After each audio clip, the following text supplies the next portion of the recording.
Ang paglalakbay ni Althea mula sa kadiliman patungo sa liwanag.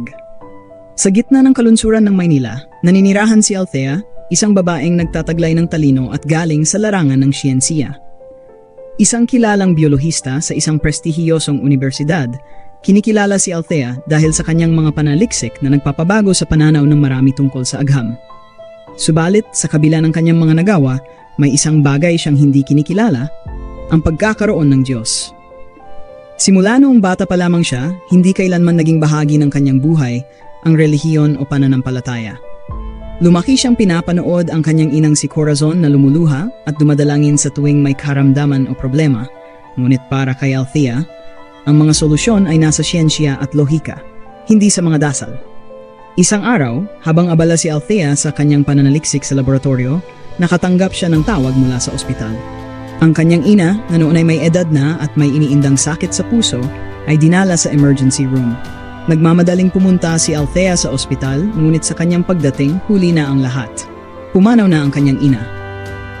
Ang biglaang pagkawala ng kanyang ina ay labis na nakapagpabago sa takbo ng kanyang emosyon at pag-iisip. Sa unang pagkakataon, naramdaman niya ang bigat ng kalungkutan na hindi kayang lunasan ng kahit anong siyentikong metodo.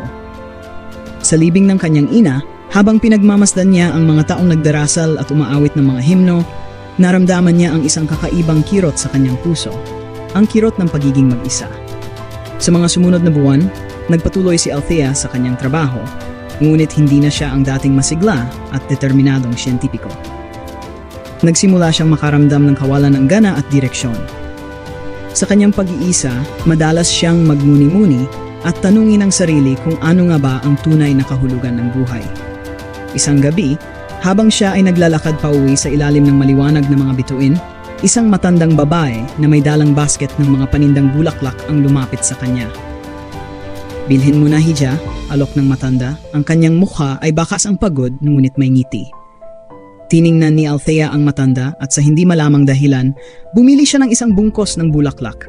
Marahil ay naalala niya ang kanyang ina na mahilig din sa mga bulaklak. Hindi ka nag-iisa, sabi ng matanda sa kanya, na para bang nababasa ang kanyang mga iniisip. Hanapin mo ang liwanag at makikita mo. Nagpatuloy ang mga araw at dala ng mga salita ng matandang babae, nagsimula si Althea na maghanap ng mga sagot sa kanyang mga tanong. Napadpad siya sa isang maliit na simbahan malapit sa kanyang apartment. Marahil dala ng kuryosidad o ng pangungulila, pumasok siya at umupo sa likod. Nakinig siya sa sermon ng pari tungkol sa pag-asa, pagpapatawad at pagbangon. Sa mga sumunod na linggo, palihim siyang bumalik sa simbahang iyon. Sa bawat pagbisita, unti-unti niyang naramdaman ang isang pagbabago sa loob niya, ang paglambot ng kanyang puso at ang pagmulat ng kanyang isipan sa mga posibilidad ng pananampalataya. Isang araw, habang siya ay nasa simbahan, lumapit sa kanya ang pari at nakipag-usap. Inalok siya ng pari ng isang pagkakataon na sumali sa isang outreach program para sa mga batang lansangan. Bagamat nag-aalinlangan, tinanggap ito ni Althea. Sa kanyang pakikilahok, nakita niya ang kahirapan at paghihirap ng iba, ngunit nakita rin niya ang kagandahan ng pagtulong at pag-ibig na walang hinihintay na kapalit. Sa kanyang pakikipagsalamuha sa mga bata at sa mga taong nangangailangan, unti-unting natuklasan ni Althea ang isang bagong aspeto ng buhay na hindi niya dati nasusukat sa anumang instrumento sa kanyang lab, ang kapangyarihan ng pakikipagkapwa-tao at pagmamahal. Bawat ngiti ng isang batang nabigyan ng pag-asa, bawat pasasalamat ng mga magulang na natulungan, nagdulot ng di may paliwanag na kasiyahan sa kanyang puso. Sa mga sandaling iyon, nagsimula siyang magtanong hindi lamang sa kung paano, kundi pati na rin sa bakit. Isang dimensyong hindi niya kadalasang ginagalawan bilang siyentista. Dumating ang isang gabi habang siya ay nasa simbahan, lumuhod si Althea sa harap ng altar. Ang liwanag mula sa mga kandila ay nagbigay ng banayad na ilaw sa paligid. Doon, sa katahimikan ng simbahan, sa unang pagkakataon sa maraming taon, siya ay nanalangin. Hindi niya alam ang eksaktong sasabihin o gagawin, ngunit hinayaan niya ang kanyang puso na magsalita. Idinaing niya ang lahat ng kanyang takot, kanyang mga pagdududa at ang bigat na kanyang daladala. Sa mga sandaling iyon, naramdaman niya ang isang kakaibang kapayapaan, ang pakiramdam ng pagiging ligtas at hindi nag-iisa. Sa mga sumunod na buwan, Patuloy na hinamon ni Althea ang kanyang sarili na balansehin ang kanyang pananaw sa agham at ang bagong tuklas na pananampalataya. Hindi ito naging madali.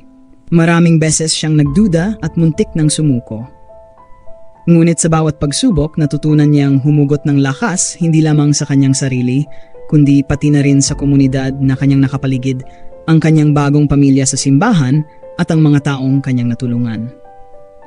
Isang araw, habang naglalakad siya sa park, pagkatapos ng isang session sa outreach program, nakasalubong niya ang matandang babae nagbenta sa kanya ng mga bulaklak noong araw na namatay ang kanyang ina.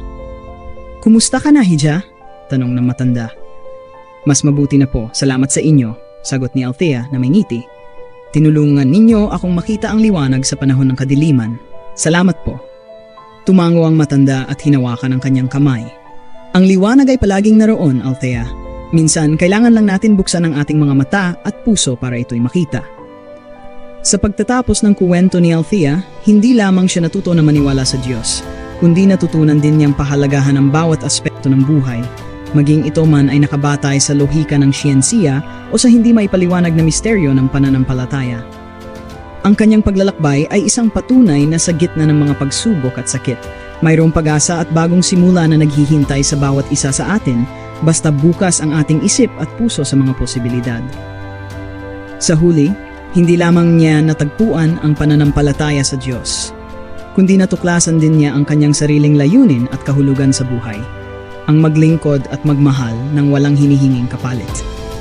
Ang kwento ni Althea ay nagpapaalala na kahit sa pinakamadilim na yugto ng ating buhay, may liwanag na naghihintay na ating makita at maranasan.